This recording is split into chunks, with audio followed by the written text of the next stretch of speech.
नमस्कार, मैं लीजा, आप देख रहे हैं सबरंग समाचार। आपको बता दें, जिस तरीके से महाराष्ट्र में सियासी खींचतान चल रही है, उसमें अब झारखंड में भी इसका विरोध प्रदर्शन शुरू हो गया है। अभी मैं मौजूद हूँ फिरालाल चौक पे और यहाँ पे जो शिव सैनिक है वो उतर आए हैं। विरोध प्रदर्शन उनकी तरफ से दिखाया जा रहा है। वो उद्धव ठाकरे के सपोर्ट में उतरे हैं। उद्धव ठाकरे की कुर्सी खतरे में नज़र आ रही है। एकनाथ शिंदे के द्वारा 39 विधायकों को गुवाहाटी में ले जाया गया और वहाँ पे रेडिसन ब्लू होटल में वो ठहरे हुए हैं और उनके द्वारा आज महाराष्ट्र में राज्यपाल के द्वारा उन्हें बुलाया गया है। ये जो बागी विधायक एकनाथ शिंदे की तरफ हो चुके हैं, उन्हें आज राज्यपाल के द्वारा बुलाया गया और इसी के विरोध में जो उद्धव ठाकरे के सपोर्ट में जो लोग हैं वो आज विरोध प्रदर्शन दिखा रहे हैं, जिस झारखंड में भी ये विरोध प्रदर्शन दिखाई पड़ रहा है। और आपको बता दूं कि झारखंड में एकनाथ शिंदे का पुतला फूंका गया है शिव सैनिकों के द्वारा। शिवसेना के जो लोग हैं उनका साफ तौर पे कहना है कि हम उद्धव ठाकरे के साथ हैं और शिंदे को साफ तौर पे ये कहा गया कि अगर उन्हें गुवाहाटी से महाराष्ट्र जाने में दिक्कत हो रही है तो वो झारखंड आए और झारखंड में उन्हें बहुत अच्छे से उनका स्वागत सत्कार किया जाएगा। आइए सुनते हैं क्या कुछ कहना है शिवसेना के सदस्यों का। ये भ्रमित किया जाता है कि कांग्रेस के साथ शिवसेना ने गठबंधन किया। आखिर ये गठबंधन किस परिस्थिति में किया गया था, इसको भी जानने का जरूरी है। जनता को ये भी जानना चाहिए आप लोग के माध्यम से, मीडिया के माध्यम से, कि आखिर किस परिस्थिति में किया गया था। जिस समय महाराष्ट्र का, एक मिनट बोल लेते हैं, जिस समय महाराष्ट्र का ये चुनाव हुआ था, इसके पहले भी आप लोग को मालूम होगा कि महाराष्ट्र में शिवसेना और भाजपा का ही आपका गठबंधन सरकार था। जिस समय इस बार 2019 का चुनाव जिस समय हो रहा था, उस समय दोनों पार्टी में ये समझौता हुआ था कि 2.5 साल का जो है आप लोग का सीट, मतलब मुख्यमंत्री का जो पद होगा, इसको बांटा जाएगा।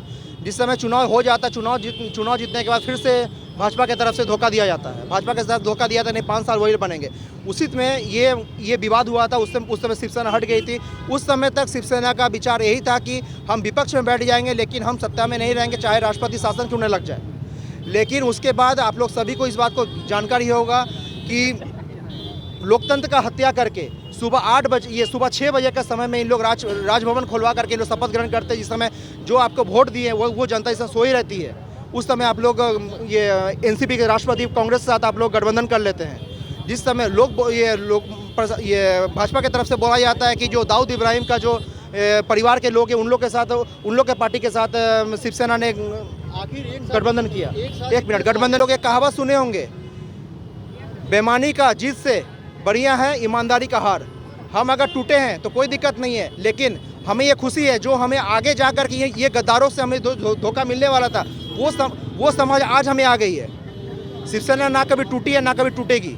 देश में, भारत देश में जितने भी शिव सैनिक हैं वो सब बाला साहब जी के विचारधारा से ही जुड़े हुए हैं, अन्यथा दूसरा कोई नहीं है। सभी कोई बाला साहब जी के विचारधारा से जुड़े हुए हैं और शिवसेना बाला साहब जी का विचारधारा से चलते आया है, चल रही है और आगे भी चलेगी।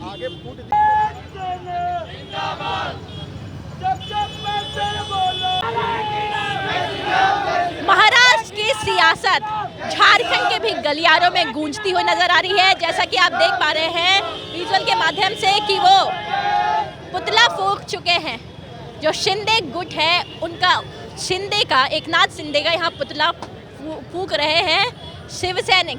2 गुटों में बट चुकी है शिवसेना, जिसमें एक तरफ उद्धव ठाकरे और एक तरफ एकनाथ शिंदे हैं। और आपको बता दें कि अब ये जो गूंज है, सियासी गूंज, जो महाराष्ट्र से अब झारखंड की तरफ भी गूंज रही है। इसीलिए प्रदर्शन दिखाए जा रहे हैं शिव सैनिकों के द्वारा, वो यहाँ भी प्रदर्शन दिखाया जा रहा है। अब देखने वाली बात ये होगी कि ये जो महाराष्ट्र की सियासत है वो किस तरफ करवट लेती है, किस तरफ जाती है। क्या उद्धव ठाकरे, उनकी सीएम की कुर्सी बचती है या फिर वो सीएम पद से हटाए जाते हैं। ऐसी खबरों के लिए बने रहे सबरंग समाचार के साथ। कैमरा पर्सन दीपक के साथ लीजा, सबरंग समाचार। बनकर